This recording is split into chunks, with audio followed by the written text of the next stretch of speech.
life, liberty, and the pursuit of happiness.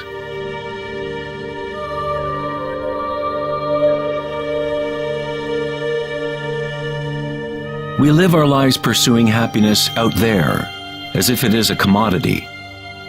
We have become slaves to our own desires and craving.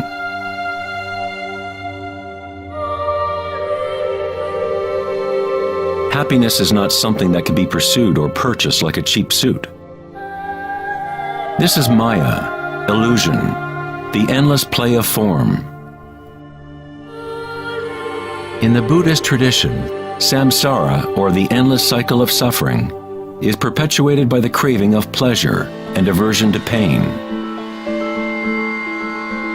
Freud referred to this as the pleasure principle. Everything we do is an attempt to create pleasure, to gain something that we want, or to push away something undesirable that we don't want. Even a simple organism like the paramecium does this.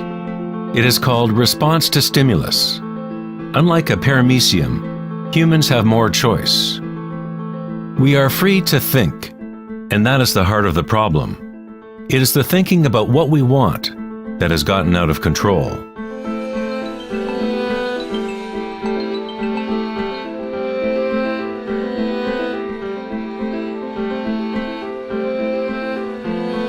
Safety systems armed.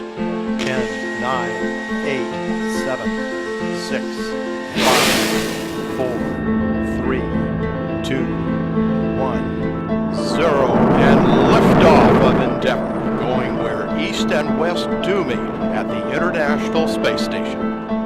The dilemma of modern society is that we seek to understand the world not in terms of archaic inner consciousness, but by quantifying and qualifying what we perceive to be the external world by using scientific means and thought. Thinking has only led to more thinking and more questions. We seek to know the innermost forces which create the world and guide its course. But we conceive of this essence as outside of ourselves, not as a living thing intrinsic to our own nature. It was the famous psychiatrist Carl Jung who said, "One who looks outside dreams. One who looks inside awakes." It is not wrong to desire to be awake, to be happy. What is wrong is to look for happiness outside when it can only be found inside.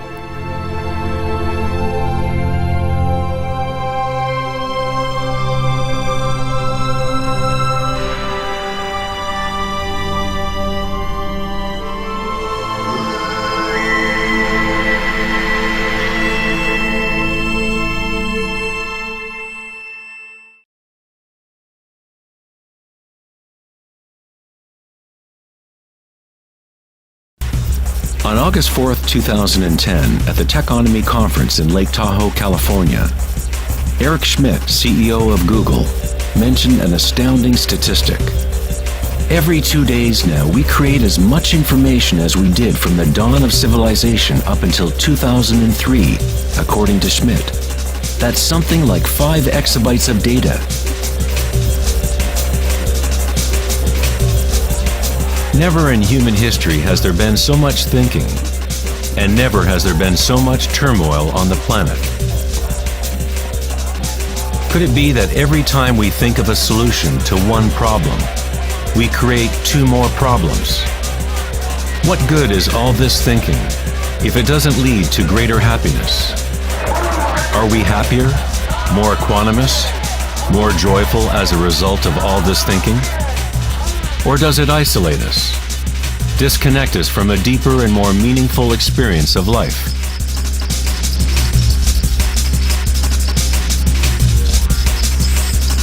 Thinking, acting, and doing must be brought into balance with being. After all, we are human beings, not human doings.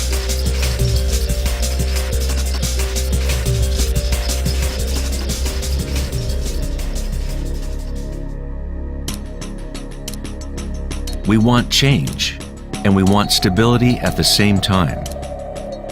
Our hearts have become disconnected from the spiral of life, the law of change, as our thinking minds drive us towards stability, security, and pacification of the senses.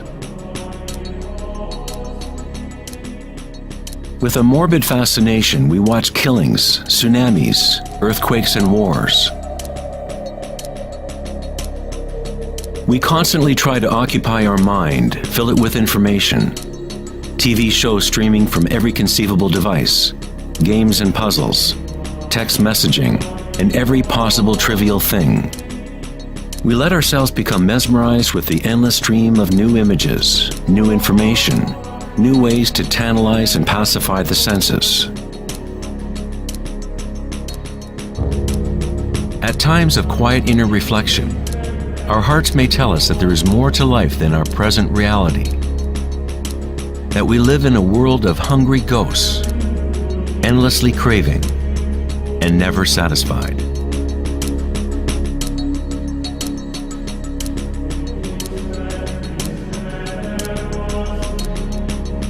We have created a maelstrom of data flying around the planet to facilitate more thinking, more ideas about how to fix the world, to fix the problems that only exist because the mind has created them. Thinking has created the whole big mess that we are in right now. We wage wars against diseases, enemies, and problems. The paradox is that whatever you resist persists. The more you resist something, the stronger it gets. Like exercising a muscle, you are actually strengthening the very thing you want to rid yourself of. So then, what is the alternative to thinking? What other mechanism can humans use to exist on this planet?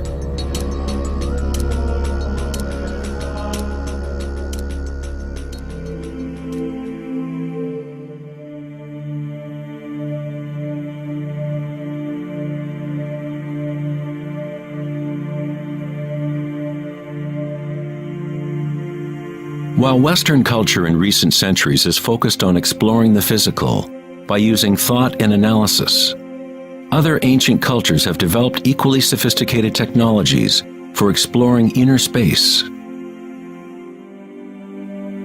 It is the loss of the connection to our inner worlds that has created imbalance on our planet. The ancient tenet, know thyself, has been replaced with the desire to know and experience the outer world of form.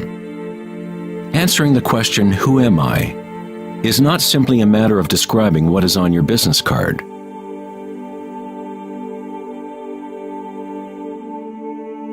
In Buddhism, you are not the content of your consciousness. You are not merely a collection of thoughts or ideas, because behind the thoughts is the one who is witnessing the thoughts.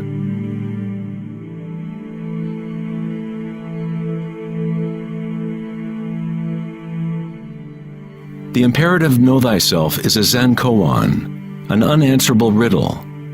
Eventually the mind will become exhausted in trying to find an answer, like a dog chasing its tail. It is only the ego identity that wants to find an answer, a purpose. The truth of who you are does not need an answer, because all questions are created by the egoic mind. You are not your mind.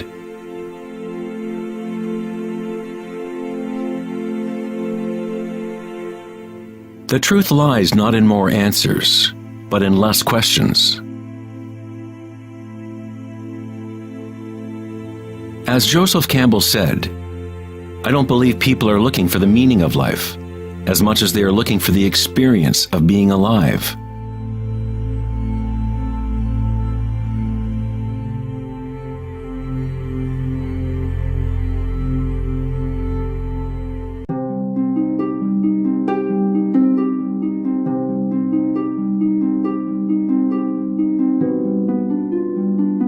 When the Buddha was asked, "What are you?" he said simply, "I am awake."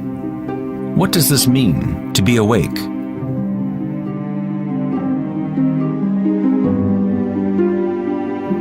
The Buddha does not say exactly, because the flowering of each individual life is different. But he does say one thing. It is the end of suffering. Every major religious tradition has a name for the state of being awake: heaven, nirvana, or moksha. A quiet mind is all you need to realize the nature of the stream. All else will happen once your mind is quiet.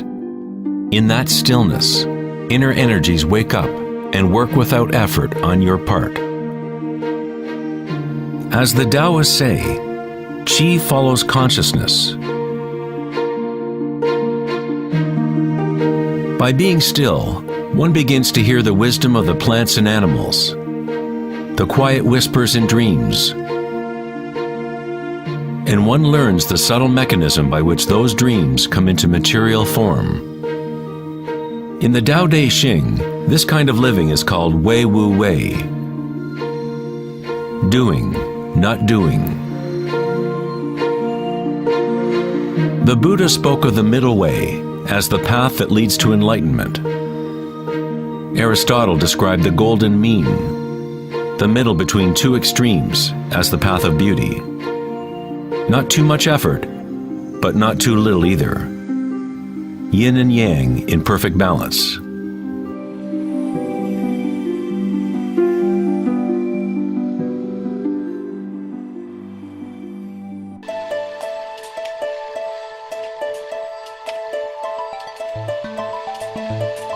Vedanta's notion of Maya, or illusion, is that we do not experience the environment itself, but rather a projection of it, created by thoughts.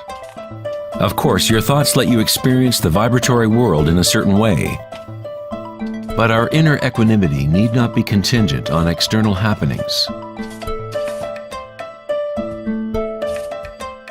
The belief in an external world, independent of the perceiving subject, is fundamental to science.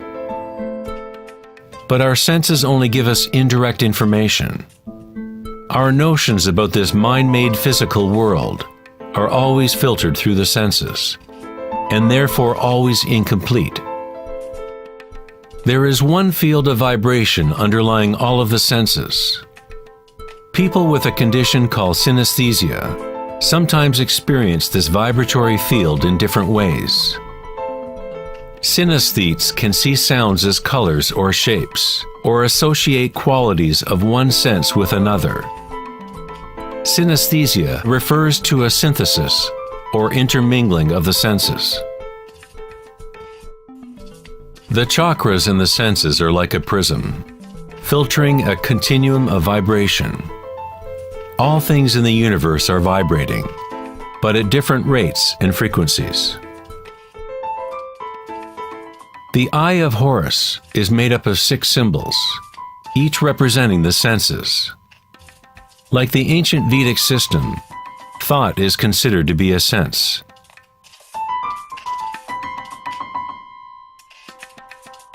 Thoughts are received simultaneously as sensations are experienced on the body. They arise from the same vibratory source. Thinking is simply a tool, one of 6 senses. But we have elevated it to such a high status that we identify ourselves with our thoughts. The fact that we do not recognize thinking as one of the 6 senses is very significant. We are so immersed in thought that trying to explain thought as a sense is like telling a fish about water. Water? What water?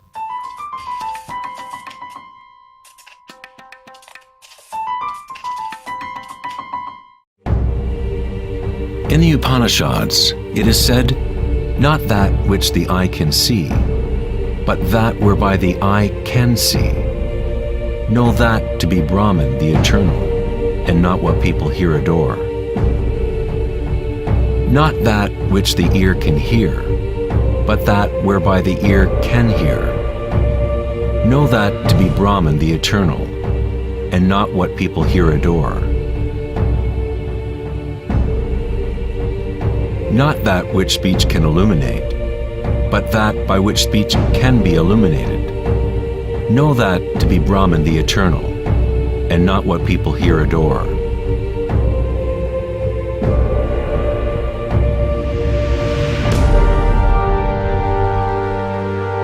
Not that which the mind can think, but that whereby the mind can think. Know that to be Brahman the eternal, and not what people here adore.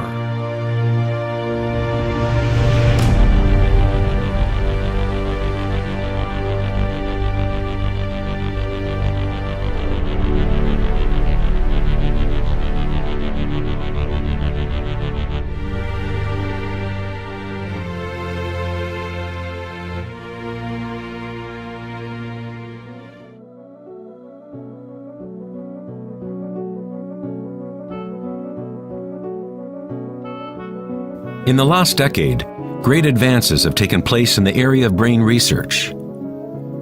Scientists have discovered neuroplasticity, a term which conveys the idea that the physical wiring of the brain changes according to the thoughts moving through it. As Canadian psychologist Donald Hebb put it, neurons that fire together, wire together.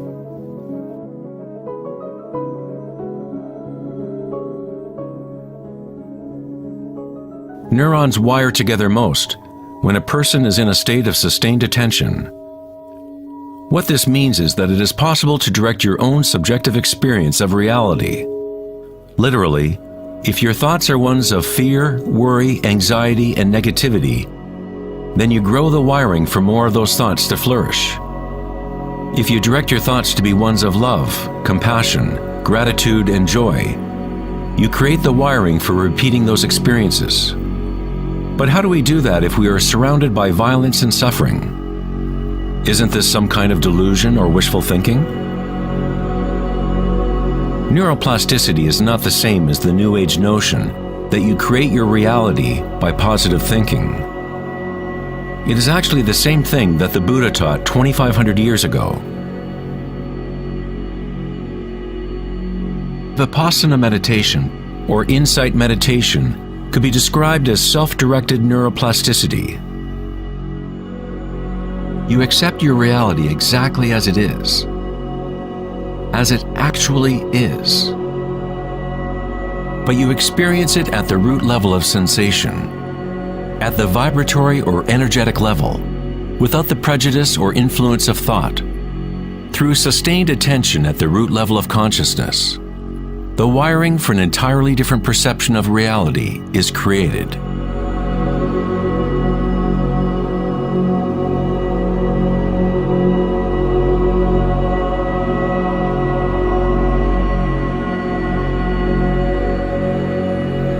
We have got it backwards most of the time. We constantly let ideas about the outer world shape our neural networks. But our inner equanimity need not be contingent on external happenings. Circumstances don't matter. Only my state of consciousness matters. Meditation in Sanskrit means to be free of measurement, free of all comparison, to be free of all becoming. You are not trying to become something else. You are okay with what is. The way to rise above the suffering of the physical realm is to totally embrace it, to say yes to it, so it becomes something within you, rather than you being something within it.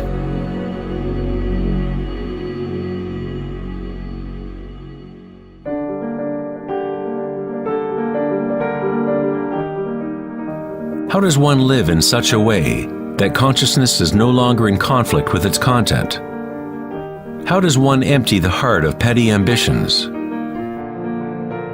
There must be a total revolution in consciousness, a radical shift in orientation from the outer world to the inner. It is not a revolution brought about by will or effort alone, but also by surrender, acceptance of reality as it is.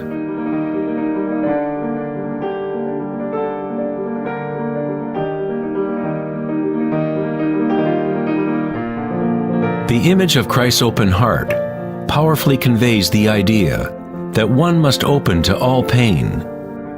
One must accept all if one is to remain open to the evolutionary source.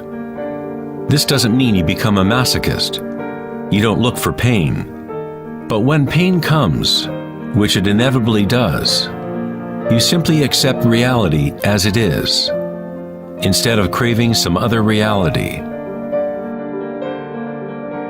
The Hawaiians have long believed that it is through the heart that we learn truth. The heart has its own intelligence, as distinctly as the brain does. The Egyptians believed that the heart, not the brain, was the source of human wisdom. The heart was considered the center of the soul and the personality. It was through the heart that the divine spoke, giving ancient Egyptians knowledge of their true path. This papyrus depicts the weighing of the heart. It was considered a good thing to go into the afterlife with a light heart. It meant that you had lived well.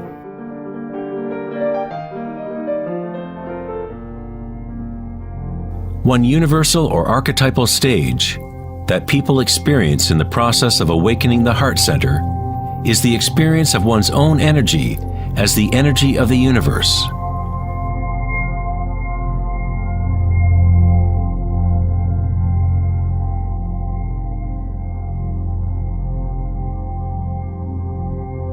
When you allow yourself to feel this love, to be this love, when you connect your inner world with the outer world, then all is one. How does one experience the music of the spheres? How does a heart open?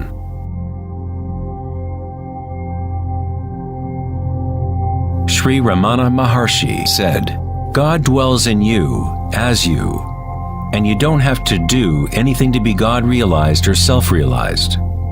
It is already your true and natural state. Just drop all seeking, turn your attention inward, and sacrifice your mind to the one self, radiating in the heart of your very being. For this to be your own presently lived experience, self-inquiry is the one direct and immediate way.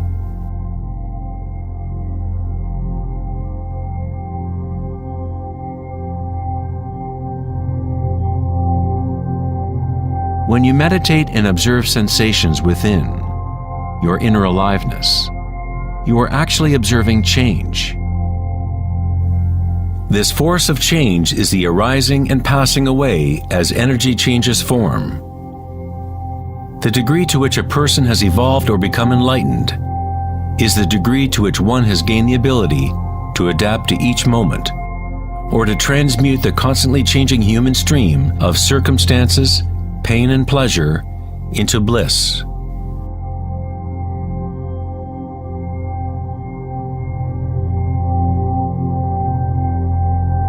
Leo Tolstoy, author of War and Peace, said, "Everyone thinks of changing the world, but no one thinks of changing him or herself."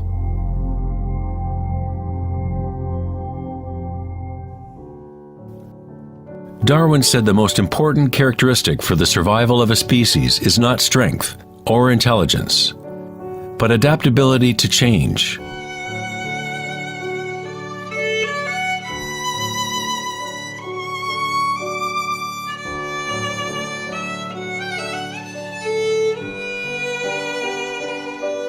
One must become adept at adapting. This is the Buddhist teaching of anicca. Everything is arising and passing away, changing, constantly changing. Suffering exists only because we become attached to a particular form.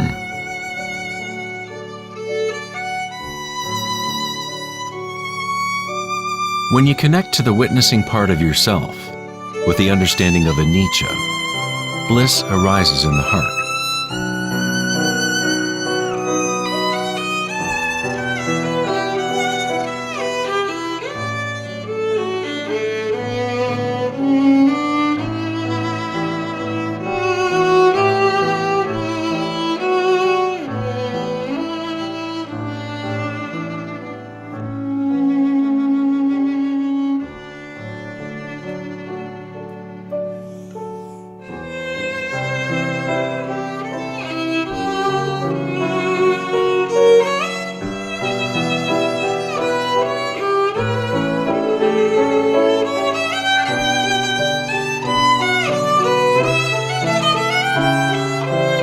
Saints, sages, and yogis throughout history unanimously describe one sacred union that occurs in the heart. Whether it is the writings of St. John of the Cross, Rumi's poetry, or the tantric teachings of India, all of these different teachings try to express the subtle mystery of the heart. In the heart is the union of Shiva and Shakti, masculine penetration into the spiral of life, and feminine surrender to change, witnessing and unconditional acceptance of all that is. In order to open your heart, you must open yourself to change. To live in the seemingly solid world, dance with it, engage with it, live fully, love fully, but yet know that it is impermanent, and that ultimately all forms dissolve and change. Bliss is the energy that responds to stillness. It comes from emptying consciousness of all content. The content of this bliss energy born of stillness is consciousness, a new consciousness of the heart, a consciousness that is connected to all that is.